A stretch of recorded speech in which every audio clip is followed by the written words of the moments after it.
Hey everyone, welcome to this week's Azure update. It's the 19th of September. As always, I have the chapters, so you can jump to any particular video you care about the most.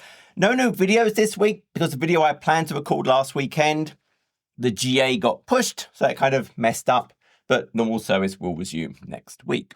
So on to what's new on the compute side. So App Service JBoss EAP, so the Enterprise Application Platform, when I run it on Azure App Service, I can now bring my own license. So if I have existing Red Hat subscriptions, I can now optimize my cloud costs by bringing the license portion of what that would be from my existing subscription.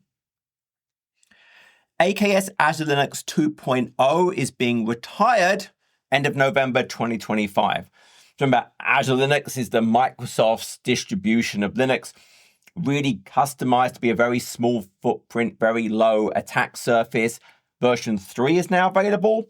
And so after this date, you won't be able to deploy new nodes running Azure Linux 2.0. So what you want to do is move to AKS version 1.32, which includes Azure Linux 3.0. Or if you can't move to AKS version 1.32, you can stay on 1.28 or later. And then you can specify an OS SKU as Azure Linux 3 to move the node pools from 2 to 3. From March 31st, 2026, the Azure Linux 2.0 node images will be completely removed. So you're going to have to kind of move away from that then. AKS Automatic has gone GA. So this provides a very simple way to get a production-ready AKS cluster that is pre-configured for security, reliability, auto-scaling best practices. So it includes all of the upgrades, node management, dynamic auto-scaling based on the workload. So it's really an AKS easy mode. And the automatic is just an option when I go ahead and create a new AKS cluster. Kubernetes Fleet Manager now has approval gates as part of the update runs.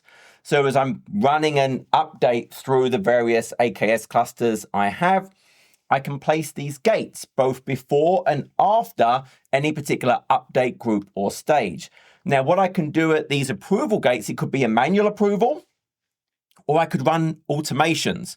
So for example, an automation may go and check for maybe certain number of errors or tickets raised. It's really just good as part of a traditional way we think about doing ring deployments and the checks between the next ring that we're performing. So this is just giving us the ability to perform those extra checks. The HBv5 VMs are now available in preview in some specific regions. So it's a H series, so it's for high performance computing.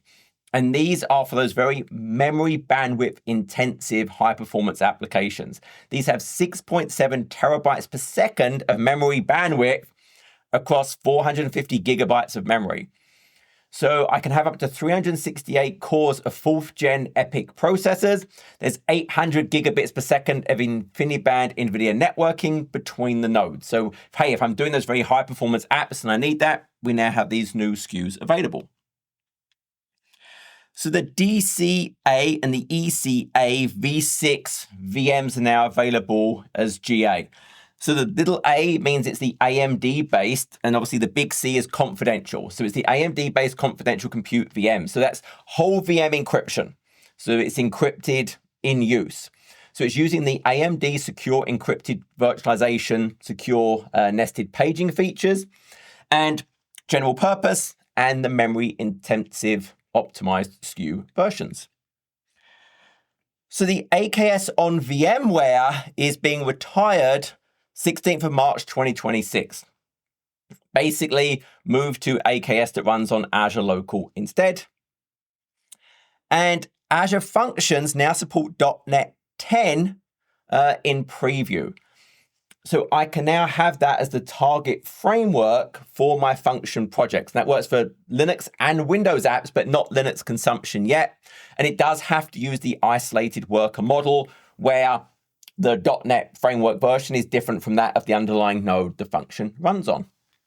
And finally, distributed tracing for durable functions has gone GA. So the whole point of distributed tracing is as a developer, I can see, for example, the complete call stacks of everything that's happening. I see this correlated view, even when it spans multiple systems and multiple services, which is very commonly the case for durable functions that tend to span out and then collapse back in again, call different things. So as a developer, I can get a very nice way to go and see exactly what is happening.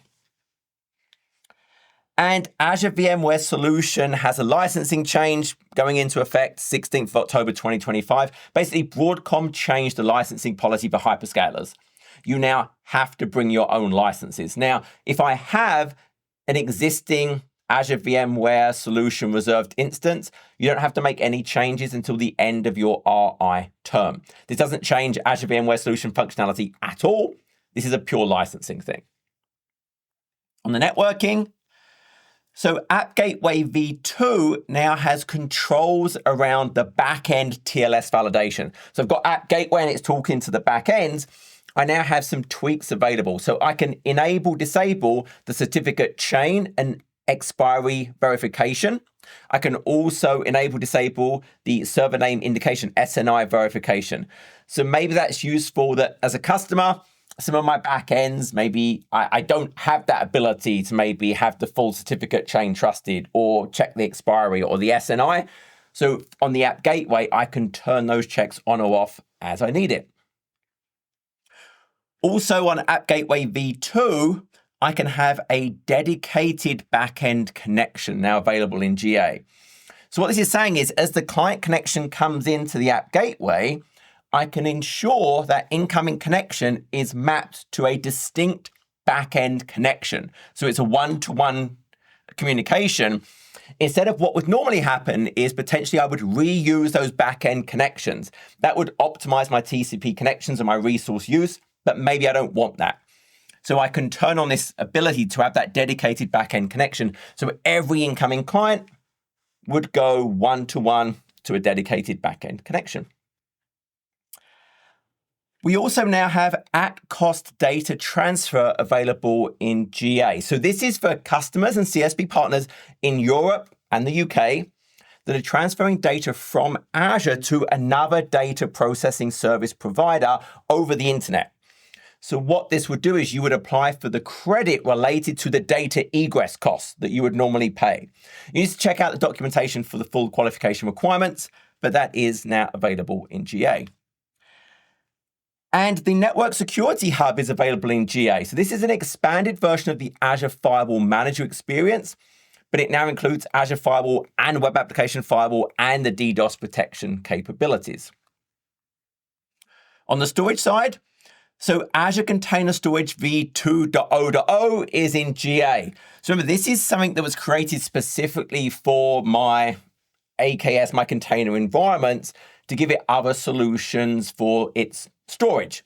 Now, what the 2.0.0.0 is focused on is actually leveraging the NVMe storage in the nodes of your node pool. And it is to focus on NVMe storage. So the L series, the ND series, some of the newer general purpose SKUs like the Ds, they have NVMe storage.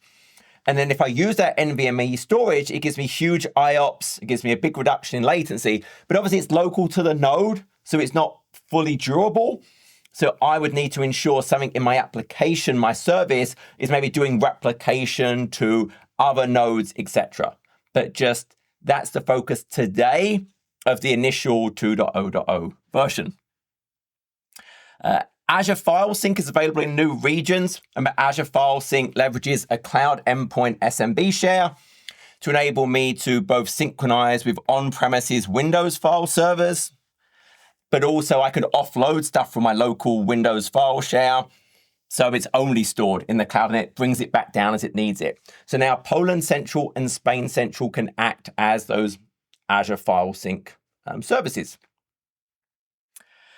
Azure Databox Next Gen is available in more regions. I did a whole video on the new Databox, including setting the thing up, but it's now the same form factor for the 120 terabyte and the 525 terabyte versions. It does next day shipping via couriers, but now it's available in India, Qatar, South Africa, and Korea. So if I need to, transfer those data, I'm in those locations, I can go and get those boxes sent to me. Remember, I can still do cross-region population at no extra cost. So, hey, I could get the data box to my local data center, but ship it across an ocean to another data center where I actually want the data.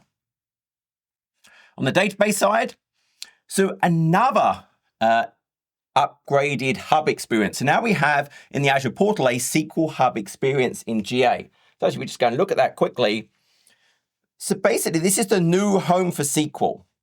And one of the things you see here is this ability to kind of find the right option for you. It'll ask you a couple of questions. You can even use Copilot to give you some help. And it will say, what are the various options of SQL database, Azure SQL DB, Hyperscale, the MI. Or you can also go and look at the different options and compare them side by side. Another nice thing it does is if there is a free offer, it gives you that option to try for free, and it will automatically apply that free sort of SKU thing directly in as you go and create the resource.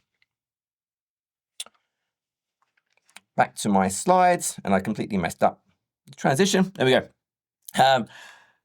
So Azure Databricks Standard is being retired October 2026. Basically, go and use the premium tier. It's got enhanced capabilities, latest innovations, and the idea now is really everyone should be taking advantage of that. Azure PostgreSQL Flexible can now run on confidential computing SKUs. So that gives you, again, that encryption in use, the highest level of security with that whole VM encryption. So I can now choose that as an option. And Databricks One is now available for Azure Databricks in preview. So it's a user interface. It's designed for the business users to give them a single intuitive entry point to interact with data and AI in Azure Databricks. They don't need to understand the technical concepts. They don't understand what a cluster is, a query, a model, or notebooks. It's just a very nice business-focused interface that they can go and use. Miscellaneous. So hsmPlatform 1, Azure Key Vault keys are being retired. And basically in 3 years' time, you need to go and move to the hsmPlatform 2 as soon as possible. Any new keys you're creating today is going to be using the hsmPlatform 2, but you can't transfer keys between 1 and 2. So you will have to go and create new keys. The Sora model we actually talked about, I think it was last week or the week before, that did image to video, can now do video to video. So you give it a short video, and it will now go and provide a longer video. And you can actually play with this in the Foundry Playground to experiment, see how this works. And GitHub have released an MCP registry. Remember, Model Context Protocol is all about, I'm an AI app. Yes, I've got my language model, but maybe I want to go and talk to other tools, other knowledge. And today I'd have to understand the APIs to do that. And then once I've managed to talk to the thing, I then have to explain to the language model what it does and what it could ask me to do on its behalf. MCP provides a standard way to talk to tools, to talk to knowledge, but also it lets me do a discovery where via MCP, they will tell me their capabilities as a reflection. And all I have to do is just pass that then to the model. I don't have to work out what they can do. It's just part of it.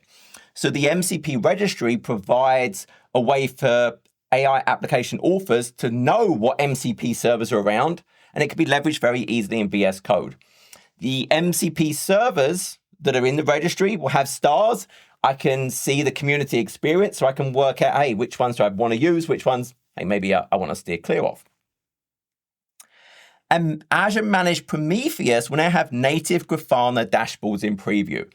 So the Azure Managed Prometheus uses a special log analytics workspace for capturing those Kubernetes metrics. Well, now I get Grafana dashboards within the portal. I don't have to deploy a Grafana server or any additional resource. There's no cost. I just get these nice Grafana dashboards to visualize those Prometheus metrics directly in the portal. And that's it. As always, I hope that's useful. Until next video, take care.